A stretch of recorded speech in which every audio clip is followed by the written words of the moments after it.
Hello, I'm Chris Mitchell. This is Sport Today, live from the BBC Sports Centre. Coming up for you, the hosts are barred. The Confederation of African Football bans Morocco from the Cup of Nations and seeks a new destination. Find out why this suspended world #1 is a hero in Malaysia, but banned from badminton for doping.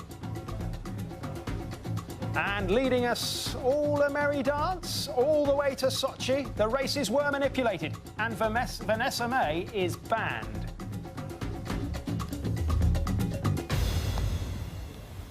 Morocco will not host the Africa Cup of Nations, and it will not play for the Cup. Hello, this is Sport Today. CAF, the Confederation of African Football, have met in Egypt to consider their options for the tournament that was due to be held in Morocco in January, and they have decided in the past hour, by releasing a statement, that Morocco will not host the tournament and will play no part in it. John Bennett is here, our football reporter. You've seen the details of this statement. What more do we know? Do we know any more? Well, 67 days to go until the start of the tournament. Big stars like Yaya Toure, Wilfried Bony still do not know where they will be playing this Africa Cup of Nations. Today, as you said, we learnt that Morocco will no longer be hosts. They've been dropped as hosts.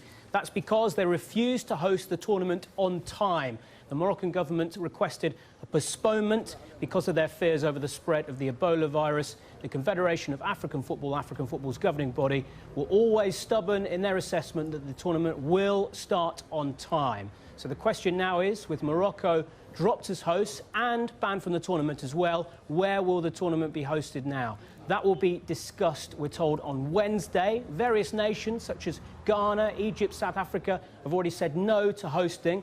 I understand that 3 nations have put in applications to take over from Morocco.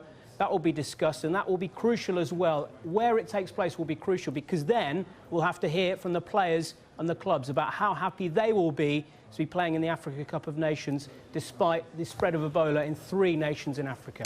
Do we know who those 3 nations are, where they are? We don't, Chris, at the moment have any concrete information on that. There has been a lot of talk about whether previous hosts, countries that hosted recently, can possibly step up.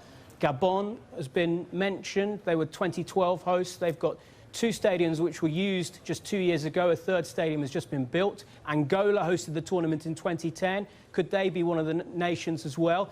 But I mentioned it, 10 weeks to go until the start of the tournament. The worries would be, would infrastructure be ready? Would the stadiums be ready? Would everything be ready to host this tournament? It's a very, very short time to host what is a big, big competition, the Africa Cup of Nations, the showpiece event in African football. There is absolutely no chance, though, that the tournament will ultimately not take place. Because, as you say, there's very little time now to put things in place in a different country or countries.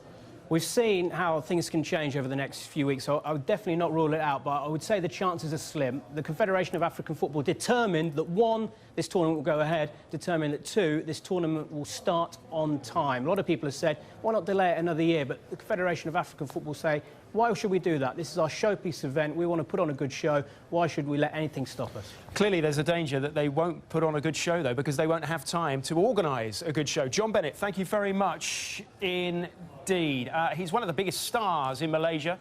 He's the world's #1 badminton player, but Lee Chong-wei is in big trouble. He's been provisionally suspended from the sport of badminton after a 2nd positive doping test. What does this mean? Jennifer Pack is our correspondent in Kuala Lumpur, and she told me just a moment ago how this news is being received in Malaysia.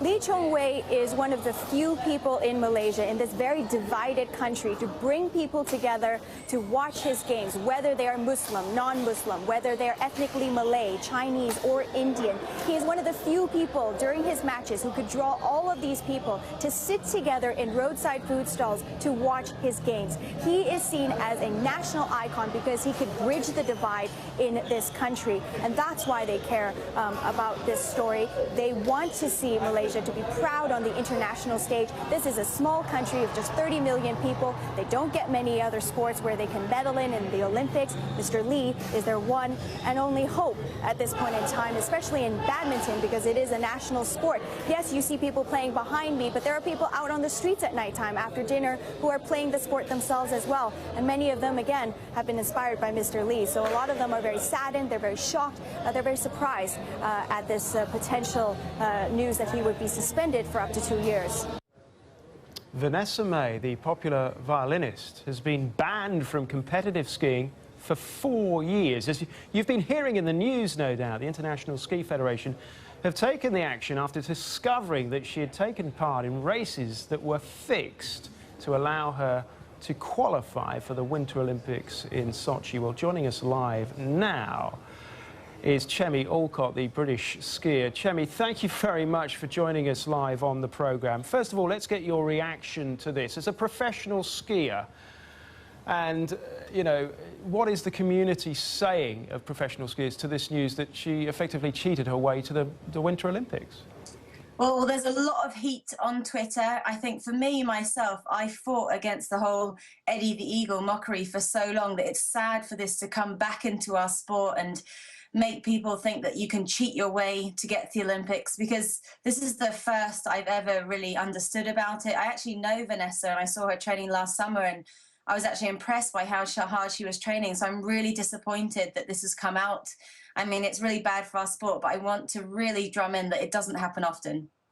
How can you manipulate race results up in the mountains? That is what the FIS, the Federation of International Skiing, are saying happened. But, I mean, you've been there, you've been in these races. How easy or difficult would this be? It's incredible because our sport is against the clock. So for me, it's black and white. But the extent that they went to cheat is incredible. There were girls who were on the race results who weren't even on the mountain. There were people who were already on course before the start wand had gone. You know, they went to huge attempts to make this happen. And that's, you know, there was a lot of planning for this to happen. It wasn't something that they just thought about on the day, and that's what really kind of sours it for me. And you know, the Olympics is the be-all and end-all of every athlete's career. I spent 20 years chasing my dreams to get there, and even after getting injured, you know, my Sochi dreams were in the balance, and I just got there. And my husband, he didn't make it. You know, the British criteria is really, really tough. So to see that someone can cheat their way to make their dreams can happen, and the ban actually isn't going to affect her that much, because her vision was to get to the Olympics. She doesn't want to keep going on to be a ski racer. You know, she's gone on back to her old life, and I'm really, really sad by this. We haven't got much time, Chemi, I'm afraid, but it's all rather convenient, isn't it, that this comes out now, because Vanessa Mae was a face of the Sochi Winter Games. Why didn't they take action sooner?